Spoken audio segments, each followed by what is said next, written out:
how it puffs up when it's fully cooked. It looks perfect. Can I try rolling the next one now? Hi, நம்ம இன்றைக்கி பார்க்க போகிறது பன்னீர் பிரியாணி எப்படி பண்ணுறதுன்னு பார்க்கலாமா?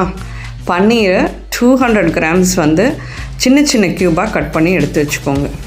ஒரு தக்காளி, கசூரி மேத்தி, இஞ்சி பூண்டு பேஸ்ட்டு, கரம் மசாலா, மிளகாத்தூள், மஞ்சத்தூள், தயிர்,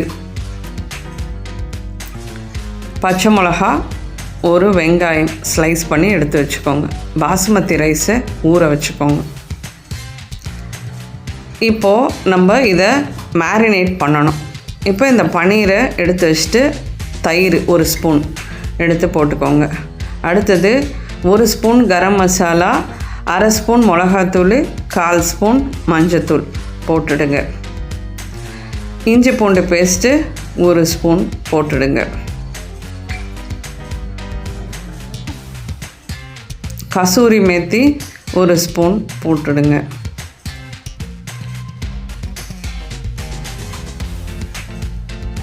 இப்போது இதுக்கு தேவையான அளவுக்கு உப்பையும் போட்டுடுங்க. இந்த பன்னீர் க்யூப்ஸ்க்கு தேவையான அளவுக்கு உப்பை போட்டுருங்க. அப்புறம் ஒரு ஸ்பூன் எண்ணெயை போட்டுடுங்க. போட்டுட்டு இது எல்லாத்தையும் நல்லா கலந்து ஒரு 1/2 hour அப்படியே ஊற வச்சுடுங்க. 15 to 20 minutes அது மினிமம் இருந்தால் தான் நல்லாயிருக்கும். மீன் டைம் நீங்கள் பாசுமதி அரிசியும் ஊற வச்சுருங்க. எவ்வளோ தேவையோ, நான் இன்றைக்கி வந்து 1 கப்பு எடுத்திருக்கேன். அந்த 1 கப்பு ஊற வச்சுருங்க ஒரு 1/2 hourக்கு. இப்போது வாணலில் ஒரு 3 ஸ்பூன் எண்ணெயை ஊற்றிடுங்க. ஒரு துண்டு பட்டை, பிரிஞ்சி இலை, ஒரு ஏலக்காய், அப்புறம் ஒரு ஸ்பூன் ஜீரகம் போட்டுருங்க. நல்லா பொரிஞ்சதுக்கு அப்புறமா நம்ம நறுக்கி வச்சுருக்க வெங்காயம், பச்சை மிளகாவை அதோட சேர்த்துறணும். சேர்த்துட்டு நல்லா வதக்கி விடுங்க.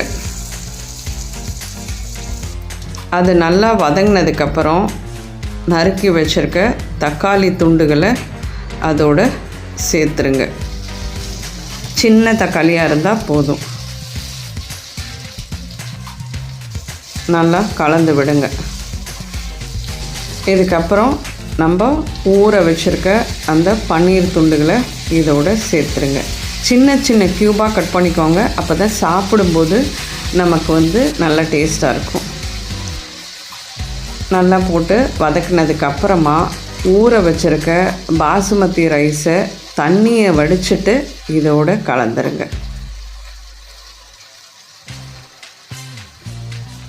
கலந்துட்டு இதுக்கு தேவையான அளவுக்கு உப்பை போட போகிறீங்க. இப்போ நல்லா கலந்து விட்டுருங்க.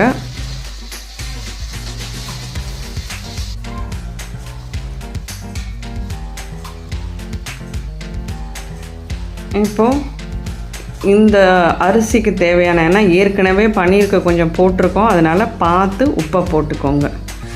இப்போ இப்படியே கலந்து தண்ணி ஊற்றி தம்லேயும் போடலாம். நான் வந்து கொஞ்சம் ஈஸியாக இருக்கட்டுமே அப்படின்னு சொல்லிட்டு எனக்கு டைம் இல்லைன்றதுனால இது அப்படியே வந்து எடுத்து குக்கருக்கு நான் மாற்றிட்டேன். குக்கரில் இந்த ரைஸ் அப்படியே போட்டுட்டு இப்போ நான் 1 டம்ளர் ரைஸ் போட்டிருக்கேன். 1.5 டம்ளர் தண்ணியை ஊற்றிடுங்க. ஊற்றிட்டு ஒரு விசில் வந்தால் போதும். ஒரு 5 minutes நம்ம சிம்மில் வச்சிட்டிங்கன்னா பிரியாணி நல்லா பொலன்னு சூப்பராக வரும். அதனால் எனக்கு டைம் இல்லைங்கிறதுனால இதை அப்படியே குக்கரில் போட்டு மூடிட்டு ஒரே ஒரு விசில் விடுங்க போதும். அவ்வளோதான், சிம்பிளான பன்னீர் பிரியாணி வந்து நமக்கு ரெடி ஆயிடுச்சு. பாருங்கள், ஒரு விசிலுக்கு அப்புறம் ஒரு 5 minutes வச்சிங்கன்னா நல்லா பொலன்னு உங்களுக்கு அடி பிடிக்காமல் இருக்கும். இந்த ஸ்டேஜில் ஒரு ஸ்பூன் நெய்யை கூட போட்டுக்கலாம். போட்டுட்டு நல்லா இங்கே பாருங்கள், பொலன்னு அப்படியே உதிரியாக அழகாக வருது பாருங்கள். அவ்வளோதான், சுவையான பன்னீர் பிரியாணி வந்து ரெடி ஆயிடுச்சு. ட்ரை பண்ணி பாருங்கள், சிம்பிள்.